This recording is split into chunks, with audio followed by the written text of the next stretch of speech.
ప్రవక్తలలో పెద్ద ప్రవక్త యెషయా భక్తుడండి. ఈయన దేవుని దర్శనమును చూసినట్లుగా రాస్తా ఉన్నాడు. ఏం చూసాడంటండి? దేవుని యొక్క దర్శనమును చూచాడంట. అదే చెప్తున్నాడు కదా, ఉజ్జియా మరణం పొందిన తరువాత నేను ఆయన సింహాసనం మీద కూర్చున్నట్టు నేను చూచితిని అంటున్నాడు. అంటే దేవుడు సింహాసనం మీద కూర్చున్నట యెషయా భక్తుడు దర్శనమును చూచాడు. ఏం చూసాడండి? దర్శనమును చూచాడు. ఈ సమయంలో దేవుని మందిరానికి ఎందుకు రావాలంటే దేవుని యొక్క దర్శనము కొరకు రావాలి. దేవుని మందిరానికి మనం ఎందుకు రావాలంటే ప్రభువు నన్ను దర్శించాలి, నేను ప్రభు దర్శనాన్ని చూడాలి. చూడండి, చాలా మంది భక్తులు దైవ దర్శనం కొరకు వెళ్తూ ఉంటారు, చాలా దూర ప్రాంతాలు వెళ్తుంటారు. దేనికోసం వెళ్తారు? దైవ దర్శనం కొరకు వెళ్తారు, అవునా కదా? ఎక్కడికి వెళ్ళారు అంటే దైవ దర్శనానికి వెళ్ళామంటే తాను చోటగా చెప్తుంటారు. నా మాట బాగా అర్థం చేసుకోవాలి. ఎందుకు వెళ్ళారు వాళ్ళు? డబ్బులు ఎక్కువైపోయారు కాబట్టి అలా తిరిగి వద్దాం అనుకున్నారా? కాదు. వారి ధనాన్ని ఖర్చు పెట్టుకున్నా, వారి యొక్క సమయాన్ని హెచ్చించిన దైవ దర్శనంకి వెళ్ళాలి, దైవ దర్శనం చూడాలి. అందుకని అంతంత దూరాలు దైవ దర్శనం కోసం వెళ్తా ఉన్నారు. అయితే ఈ ఆదూరులో మనకు పక్కనే ఉన్న మందిరం కదా, అవును కదా? ఆయన సన్నిధిలో ఎవరుంటారండి? ఆయన సన్నిధిలో దేవుడు ఉంటాడు. ఇది దేవుని మందిరం, ఇది దేవుని ఇల్లు. దేవుని ఇంట్లో ఎవరుంటారు? దేవుడు ఉంటాడు. మరి ఇక్కడ ఆయన ఉంటాడు కాబట్టి మనం ఎందుకు వస్తున్నాం? ఏదో కాలక్షేపణ పాస్టర్ ఉసుగోలు పడుతుంది వెళ్ళిపోదామని కాదు. ఎందుకు రావాలంటే దైవ దర్శనం కొరకు రావాలి. ఎందుకు రావాలి? దైవ దర్శనం కొరకు రావాలి. నేను దేవుని దర్శించాలి, దేవుడు నన్ను దర్శించాలి.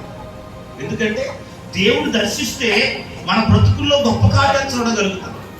దేవుని దర్శనమును పొందుకుంటే మనం దీవించబడతాం. అందుకు రావాలి మందిరానికి, అందుకు రావాలి. అందుకనే యెషయా అంటాడు, ఉజ్జియా మరణించిన తరువాత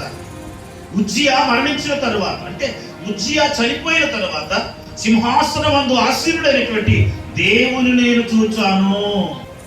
ఆయనను వివరిస్తున్నాడు. ఆయన చొక్కా ఎక్కడ వరకు ఉందో అంటే వర్ణిస్తున్నాడు, వివరిస్తున్నాడు. ఇదిగో దేవుని నేను చూశాను, ఆయన చొక్కా అంచులు దేవాలయంలో నిండుకొని ఉన్నాయి, ఆయనకు పైన కెరూబులు శరువులు ఆయన స్తుతిస్తున్నాయి. సమీపంలో నీవు నేను ఎందుకు వచ్చామని ఋషులు చెప్పుకోవడానికి రాలేదు ఇక్కడికి. ఆయన స్తుతించడానికి వచ్చాం, ఆయన ఆరాధించడానికి వచ్చాం, ఆయన దర్శనమును పొందుకోవడానికి వచ్చాం. ప్రభువా, నీ దర్శనం లేక నశించిపోతున్నాను ఆయన, ఇప్పుడైనా నన్ను దర్శించు, నా బ్రతుకు మారుతుంది, నా జీవితం మారుతుంది. నా బ్రతుకులో నీ దర్శనము కలిగి ఉంటే నేను ధన్యుడవుతాను. దేవుని దర్శనమును కలిగి మనం జీవించాలి. యోవేలు గ్రంథకర్త రాస్తూ అంటాడు, యోవేలు గ్రంథము 2వ అధ్యాయము 28వ వచనం అండి. మన దర్శనాలన్నీ శాంతం దర్శనాలు అయిపోతున్నాయి, దర్శనాలు ఎక్కువైపోతున్నాయి. మనకి దేవుని దర్శనం లేదు. కానీ వాక్యం సెలవిస్తుంది, యోవేలు ప్రవక్త ద్వారా దేవుడు మాట్లాడుతున్నాడు, యవ్వనస్తులతో దర్శనములు చూస్తాడు. ఎందుకు వస్తున్నావు మందిరానికి? ప్రభువా, నీ వాక్యం సెలవిస్తుంది కదా నాయన, యవ్వనస్తులు దర్శనములు చూస్తున్నట్టున్నావు కదా, నేను అమ్మని బిడ్డగా నీ దర్శనమును నేను చూడాలి ప్రభువా. దేవుని దర్శనము మన బ్రతుకులు ధన్యకరంగా మారుస్తుంది.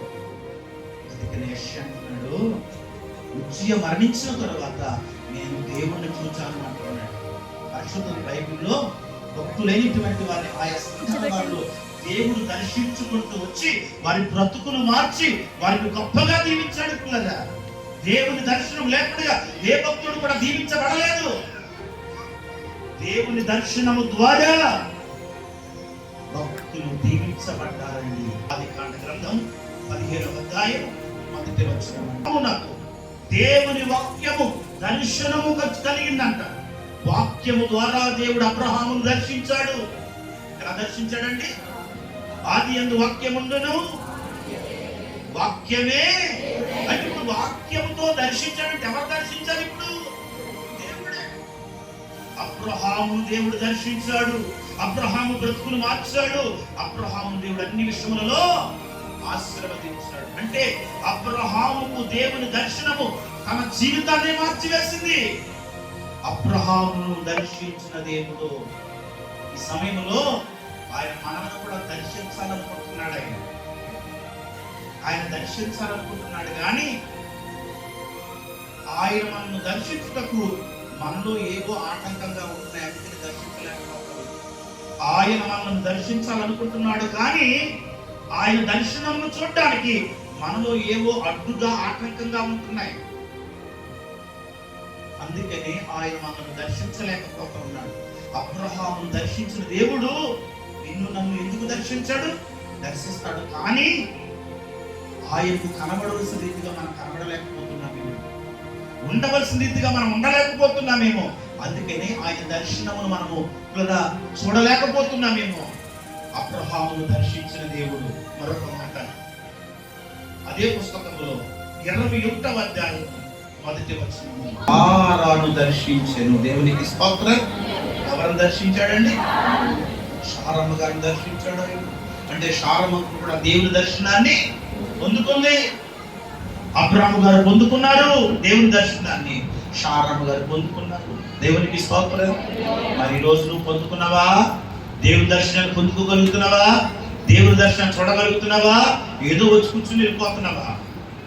ఈరోజు దేవుని మందిరములకు వచ్చిన నీవు నేను కూడా, ప్రభువా నీ దర్శనమును నేను చూడాలయ్యా, నీ ముఖ దర్శనము చెయ్యాలయ్యా, కనుక నీ దర్శనము నాకు కనిపించయ్యా అని మనం అడగగలిగినట్లయితే తప్పకుండా దేవుడు నిన్ను నన్ను దర్శించువాడై ఉన్నాడు. దేవునికి స్తోత్రం.